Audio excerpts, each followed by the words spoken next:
What's going on, everyone? Anthony Maslone here. Welcome back to the channel. And in this very video, I'm going to talk to you guys about if influencers are still going to work for 2019 and also differentiate between good and bad influencer pages on Instagram. So without any further ado, let's get started and cue the intro.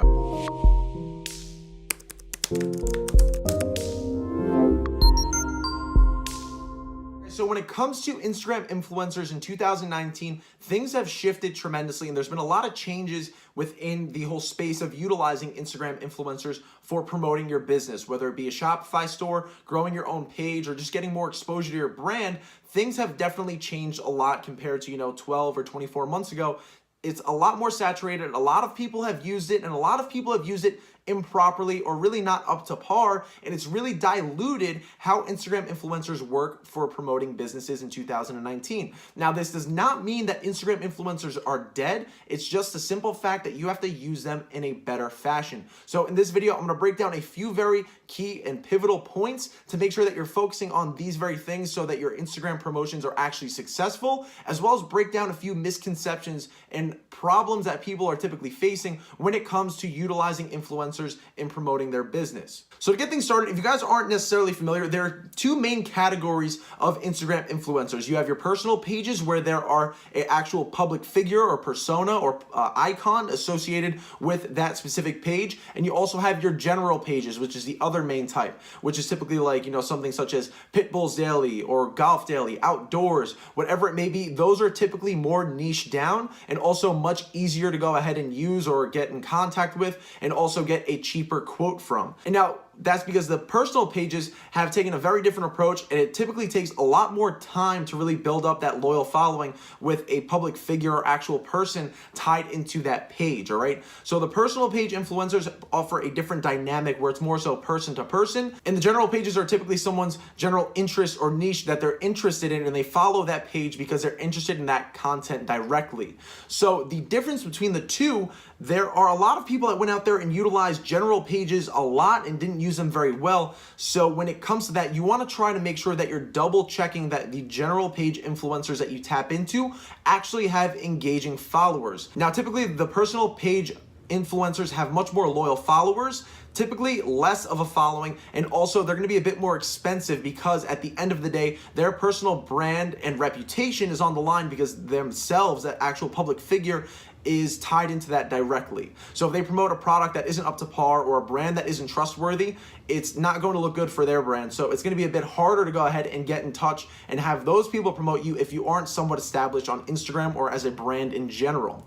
So with the general page influencers, they're much easier to go ahead and acquire, and it's a much lower barrier to entry. The cost to go ahead and use them is usually a lot lower. So that's why when it comes to personal pages, if you're just getting started, I like to use a group of micro influencers rather than trying to shoot for the stars and get a celebrity or micro celebrity that is up in the millions of followers. Because if you can group together anywhere from 5 to 20 different micro influencers that have anywhere from 5 to 100,000 followers, that can also be super effective for your brand because they have very engaging pages. Okay, now going on the flip side with general pages, there are a lot of things to also look into, and that's exactly what we're going to cover in the second point of this video, which is that likes are not everything. Likes are not going to be the thing that make or break the effectiveness or the overall, I guess you could say, response that you're really going to get from those overall influencers, no matter who they are, personal or general page. Likes does not tell you everything. People can go out there and buy likes.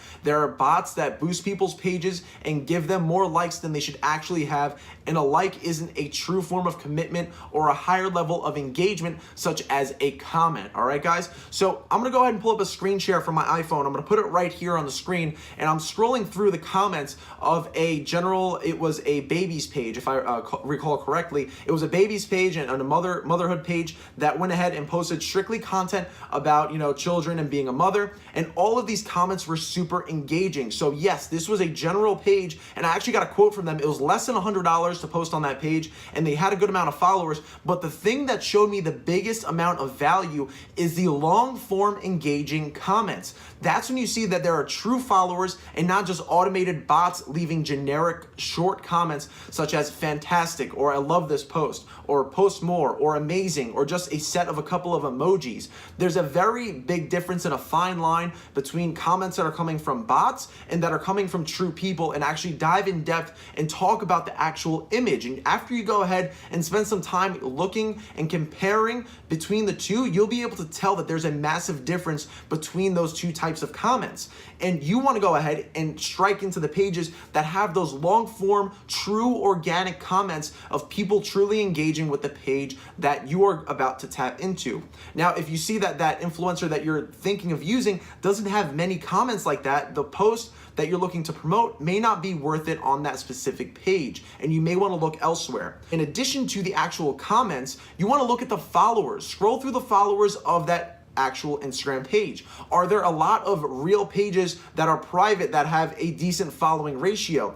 Now, what I mean by that, are there just nothing but pages that follow 2,000 people and have 2 followers with 0 posts? Because clearly those are fake accounts that are generated by bots to go ahead and boost likes. Now, yes, every page is going to have those every here and there, but if you see them going in bunches of 10 or 20 in that followers list, then that tells you right off the bat that either followers are bought or not everyone that's following this page is truly engaging, if you see that in addition to no engaging comments. All right, guys? So that's the kind of stuff that you really want to look for and decipher if your influencers are actually going to be effective. From so many people utilizing this actual method to go ahead and promote their businesses, and also promote their businesses in ways that aren't necessarily effective because they didn't have a very good creative or a very good Instagram page to actually back that promotion on the back end, where the destination is actually for that promotion itself, has caused a lot of people to lose trust in influencers, unfortunately. So you want to make sure that you're looking into this kind of stuff so that you know for a fact that these influencers have engaging followers that are real and aren't just generated by bots that are boosting likes. There's a very big difference, and I'll tell you this straight up, I'd much rather take a group of 10 micro influencers with 10,000 followers and very loyal, engaging followers, rather than one massive page of 750,000 followers or 1 million followers that gets little to no true organic engagement. So looking for that true organic engagement and people that are actually engaging with that specific page is going to tell you right off the bat if that influencer actually went ahead and built up an amazing, true, loyal following that is sticking to that page and always looking out for those posts, and at the end of the day, going to give you the best ROI for a promoted Instagram influencer post. All right, guys? So that is super, super pivotal and stuff that you definitely want to look for if you're debating on whether you want to use a specific page or not for a promoted Instagram influencer post. Now, lastly, my third point here, and something that I want to tell you guys about, is go ahead and request more data or analytics or statistics from these specific pages if you're not sure if they're doing well. What I mean by this is go ahead and request the actual business page analytics. So if you see that a specific page on Instagram is registered as a business, typically it's going to give them a specific title such as a personal blog or just for fun. There are tons of different categories, but you see it, and they also have that email contact button on their page itself. It tells you that it is a business page. And when you have a business page, it tells you how many people you're reaching with your posts, when your page is most active and when your followers are most active and engaging, and essentially giving you the best time to post, and how many people are actually taking action on your stories, sharing your stories, replying to your stories, or swiping up on your stories as a big business page. So if you're at a crossroad wondering if this influencer is actually getting traction with their stories and their posts, go ahead and ask them, what are the typical amount of story views that you get? What are the typical amount of swipe ups that you get? Can you show me screenshots of what is going on in the back end of your Instagram account so I can see if this is worth the post? And if some of them don't like it, it's fine, move on to the next, but you want to go ahead and haggle with them and try to get that best promoted post where you know for a fact that it's an engaging page. And if they don't like it, you could also say, we could start out as a test post, and if this works, I'll gladly go ahead and move forward with multiple promotions in the future, perhaps even a sponsorship deal that I'll be paying you monthly for.